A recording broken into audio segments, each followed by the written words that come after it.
Hello, welcome to Tiripa Zim TV, your channel of choice. And if you're watching us for the first time, please make sure to click subscribe, like and comment after watching the video. Thank you. Right, welcome good people. Kuri say, welcome to Tiripa Zim TV. Ndizvonaika chirongwa chenyu chatinonza nyaya dzinopisa ndizvonaika concerning relationships and love ndizvonaika right. Don't forget to subscribe kana usina kusubscribe ndizvoka go and click the word subscribe anditika ipapo pane chitsvuku. Right, my name is Tendai Matema. I'm the host. I'm with the Mr. Fenwick Mandishona ndizvonaika right. Nhasi tine kanyaya kanopisa asi dzagara nyaya dzinongopisa but ichamutigotigo yanhasi inonzi chamutigotigo right. Nhasi tinoda kuti titaure nyaya yekuti kungwabva murudo, kungwabva murelationship. Kana toti kungwabva mwatiri kuti as a man you should hustle uri mulove and provide for your lady. Atide vanhu vakapusa murelationship. You need to work out your things. Unofanira kushanda. Saka tinongo kuti tikurukure kuti todini kubetsera vamwe dzimwe hama dzedu. Nokuti chimwe chinozoitika manje takutongopinda. Chimwe chinozoitika manje chekuti unozoinga kuchema bebe rangu randichita randidi. Are you providing? Wambomhanya ere vamwe varita zvehuku apa tabva kubvura bhero. Rema hudu. Saka tiri kuti kwabva mulove.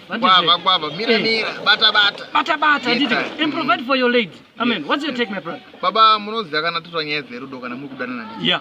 Tikutaura kuti iwewo ndiwe baba. Ndiwe mface. You are the main thing when it comes to the relationship. Saka unofanira kunge uripo pakumira kuti uprovide.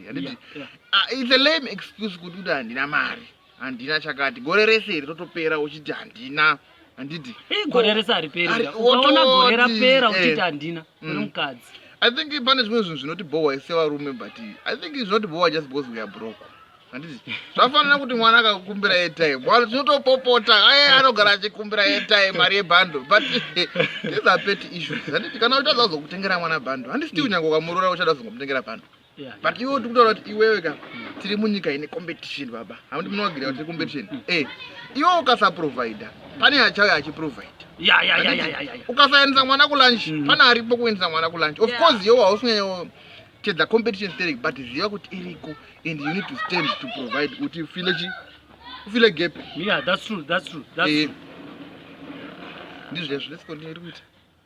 Irufa ere. Alright. So tiri kuti isusu as a man andika uri mu relationship as a guy and you just have to stand up as a man.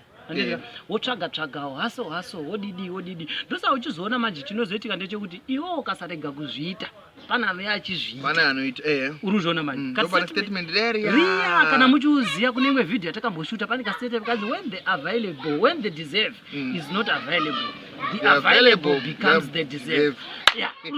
Tatiri munyenyera wanga usipo, you were not there when you were needed. But isu tiri kuti semukomana semurume bata itoto projects anditika itoto hustles kutengesa kuti project ehuku kurima maveg uchitengesa nebhero ratiri kuita tiri kurova bhero zviri kufaya pasi paseri pane zigarden uchidi uchingoita kungwavha pachirume. So vakadzi vanoda vanhu vanoshanda. Nyaya iripo ndeyekuti musikana achikuita anoda kuti apa of course nhasi haana, but future yekuzoona mari iripo. Anoona manje iwe mari yacho hauna nefuture yacho kana chipromise hapana.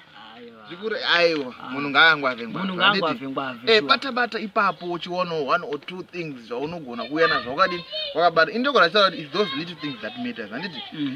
Kana pano ice cream ngatiende kwa ice cream, kana paine ice lolo ngatiende kwa ice lolo, but it's not a matter of just material things. Iwo kana uchizotaurawo naye in terms of pamunotaurawo mese nyaya ngadzipisoka ngatitaurawo nyaya dzinotandadza muri kwete kuti unongochingotaradza nezuro chete dzezuva nedzekudya every day. That becomes a problem. Ngwavha tarisawo vamwe vari around you kuti vari kumbotaurawo chine vavo and why are they able to stay that long vari mu relationship. Because vanhu kukopera ndofo rinokopera asi dofu rakangwara rinokopera ndikana Jalavha akaimba song dofu rakangwara chimwe potonoziva chinofanira kuitika those ladies they appreciate zvinhu zvidoko doko zvaunonge waitira and vanodawo zvinhuwo zvekungoti once in a while you take them out you buy a beautiful dress you buy a chocolate manje kana usingangwavi mwaro how will you do that rafa harisire marudo chete rokuti unonge uchingotaura kuti baby unotext I love you, I am thinking of you. Vakomana. Kama supplementary. Nana lip lolly. Azviite yaditika. Yes, zvinoitawo kuti something, but you need to stand up as a man. Do something. Mira pamka, come up with something. Mira. Kana wano Bible knows man answereth all things. Asile yarubina Bible, but man answereth all things ona man. Saka just you have to hustle as a man. To hustle and I think isusu same as Zimbabwe anditi we are taking advantage of the situation yeeconomy then vanhu totanga kuda kupa my excuses nabasa anditi kuna vanhu vakaona kuti yeye handidi Valentine. Alright, I believe in Valentine. Sekusiri musi Valentine ufanele wakongoya nacho here. Alright, vamwe vari handitombere zvema birthday handiti zvema present handifanire kupawo kuti sezvinoita kunzi zvakanyorwa pasi unofanira kupa but zvakanyorwa pasi zvirimo mhepo hamusi kuzoona but zvakanyorwa unofanira kupa something. Unoziva situation inenge iri munyika don't make it an excuse yekuti hausi kuita something. No, because ukataura kuti a crisis is the biggest time for opportunity. Crisis no panguva inoita vanhu ukatoona watotadza kuita mari izvezvi zvauchaiti.